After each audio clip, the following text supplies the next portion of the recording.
Senator Panfilo Lacson ang anyay paulit-ulit na pattern ng pagka-confine sa ospital ng ilang kilalang personalidad matapos silang maharap sa contempt ng Senado o sa pag-aresto kaugnay ng mga kasong kriminal. Tinukoy niya ang mga kaso ni na dating Public Works Secretary Manuel Bonoan at Senador Rodante Marcoleta na kapwa nahaharap sa mga kasong plunder at graft at kasalukuyang nakakonfine sa Philippine National Police General Hospital. Ayon kay Lacson, nais niyang malinawan kung sino ang sumasagot sa gastusin ng kanilang pananatili sa ospital dahil ang PNP General Hospital ay pangunahin para sa mga miyembro ng PNP at kanilang mga dependent. Sinabi rin niyang may mga ulat na ilang kwalipikadong miyembro ng PNP ang hindi agad nabibigyan ng espasyo sa naturang ospital habang may mga hindi naman umano dependent na nakakonfine rito. Balak ni Lacson na ihain ang usapin sa pagtalakay ng panukalang 2027 budget ng PNP at Department of Interior and Local Government upang malinawan ang polisiya sa paggamit ng pasilidad at paggastos para sa mga pasyente.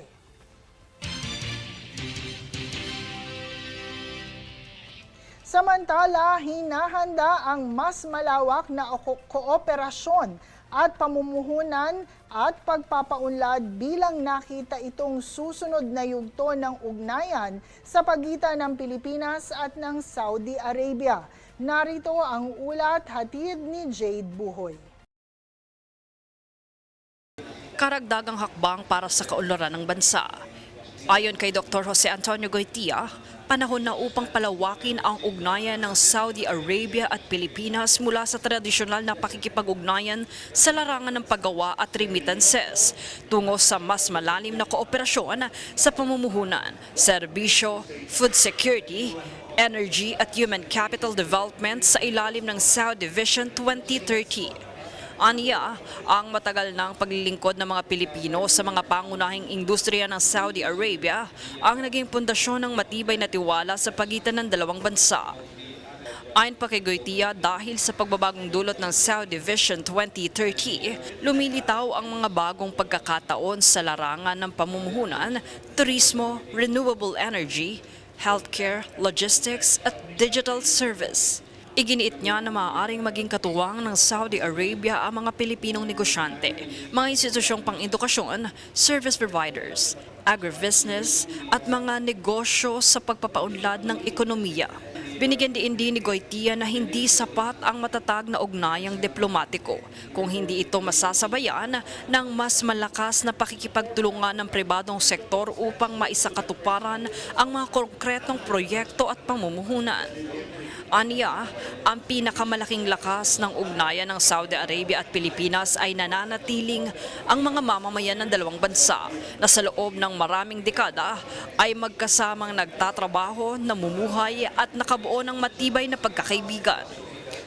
Dito kanyang binigyan diin na ang pagpapalawak ng kooperasyong pang-ekonomiya at paglikha ng mga bagong oportunidad na nakabatay sa tiwala at matagal ng ugnayan ang maaaring magbigay ng mas malaking pakinabang sa Saudi Arabia at Pilipinas sa mga susunod pang taon. Jade Buhoy, nag-uulat para sa Golden Nation Network.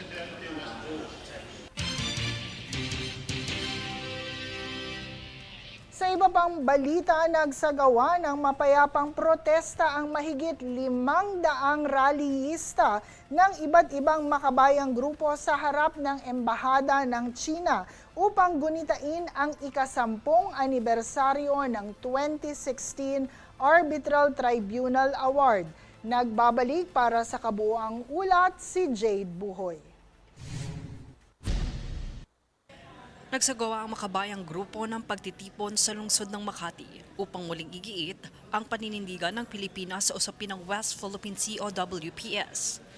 Ayon sa mga nagprotesta, nananatiling may bisa ang 2016 Arbitral Tribunal Award na nagpasya laban sa legal na batayan ng 9-dash line ng China sa malaking bahagi ng West Philippine Sea. Laban! Red nautical miles sa pasok sa Pilipinas. May batas po tayo na dapat irespeto dahil yun po ang batas. No one sa maglulo. Kaya po yun po ang hinihiling po namin na kailangan ang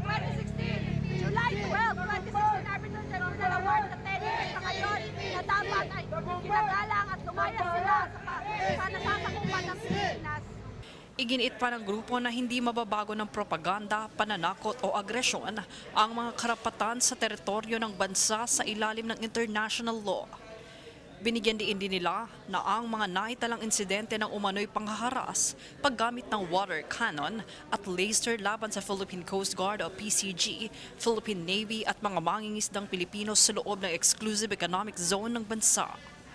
Nananawagan ang mga nagprotesta sa pamahalaan ng China na igalang ang 2016 Arbitral Tribunal Award at ang United Nations Convention on the Law of the Sea o UNCLOS bilang hakbang sa mapayapang paglutas ng sigalot sa karagatan. Kasabay nito, hiniling nila kay Pangulong Ferdinand Marcos Jr. na pag-aralan ang pagdeklara sa buong buwan ng Hulyo bilang West Philippine Sea Awareness Month upang higit pang mapalawak ang kamalayan ng publiko tungkol sa soberanya at mga lehitimong karapatang pandagat ng Pilipinas. Jade Buhoy, nag-uulat para sa Golden Nation Network. Umabot na sa 189 ang magkakasunod na araw ang patuloy na pag-aalboroto ng Bulkang Mayon kung saan bumubuga pa rin ito ng lava flow, uson at rock falls. Nito lamang linggo na itala ng Philippine Institute of Volcanology and Seismology o PHIVOLCS ang pinakamalakas na sulfur dioxide emission ng Bulkang Mayon sa loob ng 26 na taon na umabot sa higit 13,000 tonelada. Bunsod nito, nagbabala ang PHIVOLCS sa posibleng matindi pang aktibidad ng bulkan.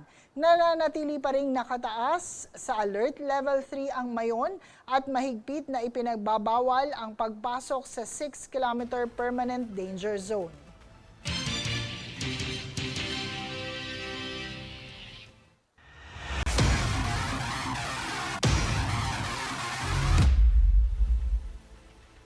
Nagbalik na ng Pilipinas nitong linggo ng umaga si Filipina tennis sensation Alex Ayala matapos ang kanyang makasaysayang campaign sa Wimbledon Championships.